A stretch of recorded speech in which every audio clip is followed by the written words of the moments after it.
গাড়ি যাতায়াত করছে, তার মধ্যে পুলিশের কোনো কর্ডন নেই, এখানে কোনো সিকিউরিটি নেই। একটা অল ইন্ডিয়া লেভেলের পার্টি মিটিং করছে, মিনিমাম কার্টিসি তারা দেখাতে পারেনি, তারা এইটুকু সৌজন্য দেখাতে পারেনি যে মিডিয়ার জন্য একটা কর্ডন করা উচিত, আমাদের জন্য নয়। এইটুকু দেখাতে পারলে আমি জানি যারা মিডিয়া কভার করতে এসছেন তাদেরও অনেক কষ্ট হচ্ছে। আমি সবাইকে অনুরোধ করবো, দয়া করে স্টেজে উঠবেন না। একেতে বর্ষাকাল, স্টেজের কাজ করা যাবে না, আর আমি এখানে বেশিক্ষণ থাকলে স্টেজের কাজও ব্যাহত হবে। একদিকে বৃষ্টি, কি হচ্ছে নাকি? প্লিজ আপনাদের কথাটা থামাবে। আমাদের কর্মীরা তো চুপ করে গেছে, আপনারা একটু চুপ করুন দয়া করে। আমি আপনাদের বলি, কোর্টের পারমিশন থাকা সত্ত্বেও আমাদের এই স্টেজ ডেকোরেশন করবার জন্য অনেক দেরি করিয়ে দেওয়া হয়েছে। তা সত্ত্বেও গতকাল লোডশেডিংও করে দেওয়া হয়েছিল। এই প্রচন্ড বর্ষা, রাস্তায় জল জমে আছে, তার মধ্যে কিন্তু আমাদের করতে হচ্ছে কষ্ট করে। আদালতে রায় আমাদের দিয়েছে, তাই পারমিশনটা পাচ্ছি। আমরা আস্তে আস্তে দেখলাম অনেক পলিটিক্যাল পার্টি মিটিং বিভিন্ন মোড়ে মোড়ে হচ্ছে, তাদের পারমিশন দেওয়া যায়, শুধুমাত্র মমতা ব্যানার্জিকে পারমিশন দেওয়া যায় না, আর অল ইন্ডিয়া তৃণমূল কংগ্রেসকে পারমিশন দেওয়া যায় না। এটা কোন ধরনের রাজনীতি? ঝাড়খণ্ড থেকে লোক নিয়ে আসছে বিজেপি, বিহার থেকে লোক উঠছে বিজেপি কংগ্রেসকে দেখানোর জন্য, আর এখানে যারা এসছে তাদের থাকার জায়গা নেই, ট্রেনের টিকিট পায়নি, গাড়ি পায়নি, একটা ধর্মশালাও দেয়নি, সব পালন করে দেওয়া হয়েছে। তবুও তারা এসছে প্রাণের টানে, হৃদয়ের টানে। আমি সবাইকে বলবো, যারা তৃণমূল কংগ্রেস তৈরি করেছেন 98-এর 1 জানুয়ারি, 97-এ আউটডোর মিটিং এর পরে, তারা সবাই ভাই নো স্লোগান, ভাই যারা আপনারা স্লোগান দিন না, আমি চলে যাই।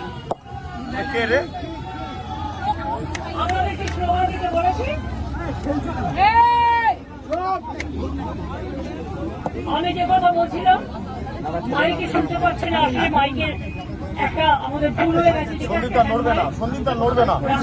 ছিল এত ঝামেলার মধ্যে, আর পুলিশ কথায় কথায় এত ব্যারিকেড করছে যে এরা মাথা ঠান্ডা করে কাজটা পর্যন্ত ঠিক মতো করতে পারছে না। তা সত্ত্বেও আমি তাদের ধন্যবাদ জানাচ্ছি যে তারা করছেন। আমি আপনাদের বলবো,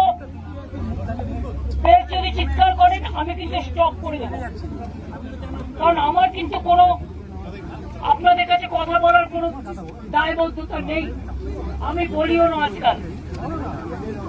আমি আপনাদের কাছে বলবো, আমরা যারা তৃণমূলটাকে বুকে করে রক্ষা করেছেন এবং এই শহীদ দিবসের দিন বহু রাজনৈতিক দলে, অন্যান্য রাজনৈতিক দলের অনেক কর্মী, অনেক সম্প্রীতি পরায়ণ মানুষ, অনেক সংস্কৃতি পরায়ণ মানুষ, অনেক সাধারণ মানুষ এই দিনটা ধর্মতলায় যেতেন।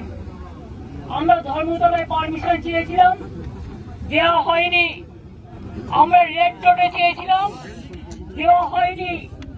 আমরা মেয়র রোডে চেয়েছিলাম, দেওয়া হয়নি। আমরা ডোরিনা ক্রসিং চেয়েছিলাম, দেওয়া হয়নি।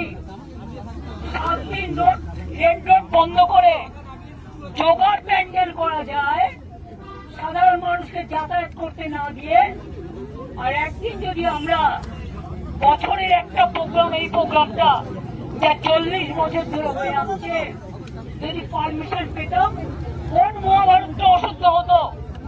এবং পরিষ্কার বলছি, যারা বলছেন না থাকবেন নাম, না থাকবে নিশানা, তাদের বলি এটা গদ্দারদের বলুন, আমাদের বলবেন না। তার কারণ আমরা ছিলাম, আছি, মানুষের সাথে থাকবো, কর্মীদের সাথে থাকবো। আগামীকাল নতুন করে পথ চলার দিন। আমাদের যাত্রা হলো শুরু। ওগো কর্ণধার, তোমারে করি নমস্কার। বাংলার মামাটি মানুষকে প্রণাম জানিয়ে আগামীকাল বেলা 11টার মধ্যে ঝড় হোক, জল হোক, পুলিশ আটকে দিক, সব অগ্রাহ্য করে জেলায় জেলায় আমাদের নেতাদের থানায় ডিটেইন করা হচ্ছে। এই খবরও আমার কাছে এসছে। এইভাবে জোর করে বহিরাগতদের দিয়ে বাংলাকে কলঙ্কিত করবেন না, বাংলাকে কলঙ্কিত করবেন না। বাংলার মানুষ চলে বাংলার অন্তরের টানে, প্রাণের টানে, মাটির টানে, সেটাকে রক্ষা করুন। আমি আবার আপনাদের বলি, প্রেস মিডিয়ার বন্ধুরা, আপনাদেরও দাঁড়ানোর জায়গা নেই, জলে ভিজছেন, বর্ষা হচ্ছে, আমাদের কাজও বন্ধ আছে, তাই তাদের কাজটা কমপ্লিট করার জন্য আমি আপনাদের সকলকে অনেক কৃতজ্ঞতা জানাচ্ছি যে আপনারা কষ্ট করে এসছেন। আবার কালকে আসবেন, আমন্ত্রণ রইল। হয়তো যত্ন করতে পারবো না, কিন্তু নিজেদের মতো করে আসবেন, নিজেদের মতো করে থাকবেন। আমি এটুকু বলে আপনাদের সকলকে আগামীকাল 11টার মধ্যে এখানে আসার জন্য আমি আমন্ত্রণ জানিয়ে যাচ্ছি। এবার আমি ডেকোরেটরদের অনুরোধ করব তারা যেন তাদের কাজ শুরু করেন, এবং এখানে কুণাল দোলা থেকে শুরু করে শোভনদা, ময়না, আমার এখানে বৈশা থেকে শুরু করে আমার উপাসনা, আমাদের প্রিয়াঙ্কা থেকে শুরু করে, পাপাই থেকে শুরু করে, ইমামি বাহাদুর থেকে শুরু করে, কৃষ্ণ থেকে শুরু করে অনেকে এখানে এসছে, বসন থেকে শুরু করে সবাই, বিরোধ থেকে শুরু করে, আমি সবাইকে বলবো আপনারা কাজটা দেখে নিন, কোনো যাতে অসুবিধা না হয়। আর প্রেস মিডিয়াকে বলবো রাত্রে যাতে এরা কোনো চক্রান্ত করতে না পারে দয়া করে নজর রাখুন। ভালো থাকবেন, সুস্থ থাকবেন। আপনারা যে এতক্ষণ কষ্ট করে দাঁড়িয়েছেন, বিশেষ করে মহিলারা অনেক ধাক্কাও খেয়েছেন, কারণ ছেলেরা লম্বা থাকে, মেয়েদের হাইট ওদের তুলনায় কখনো কখনো একটু শর্ট হয়, তবে আবার মেয়েদের হাইটও ভালো হয়। কিন্তু আমি দেখেছি আপনারা অনেক ধাক্কা খেয়েছেন পেছনের ধরে, তা সত্ত্বেও আপনারা অপেক্ষা করেছেন। আপনাদের অনেক ধন্যবাদ, অনেক কৃতজ্ঞতা। ভালো থাকবেন, আগামীকাল আবার দেখা হবে। আর আমি এই জায়গাটা ছেড়ে না গেলে এখানে ওরা কাজ শুরু করতে পারবে না, কারণ কর্মীদের আবেগ আপনারা বুঝতেই পারছেন। এই আবেগ অ্যারেস্ট করে, এই আবেগ টাকা দিয়ে, এই আবেগ বেচে দিয়ে হয় না, এটা প্রাণে, এটা ভয় দেখিয়ে হয় না, এটা প্রাণের আবেগ, এটা অন্তরের টান। আমি আমার সহকর্মীরা যারা থাকার জায়গা নেই, খাবার জায়গা নেই, দুটো খেতে পারিনি, গেলে টিকিট পাইনি, টিকিট দেওয়া হয়নি, নেই, সবকিছু ত্যাগ করে যারা এসছেন তাদের আমি অনেক ধন্যবাদ, কৃতজ্ঞতা জানাচ্ছি। এবং আগামীকাল যে নেতাই ফোন করুন না কেন, don't care, ignore the culprit, the criminals and the dacoits and the anti-social. Respect the democracy, the justice for the people.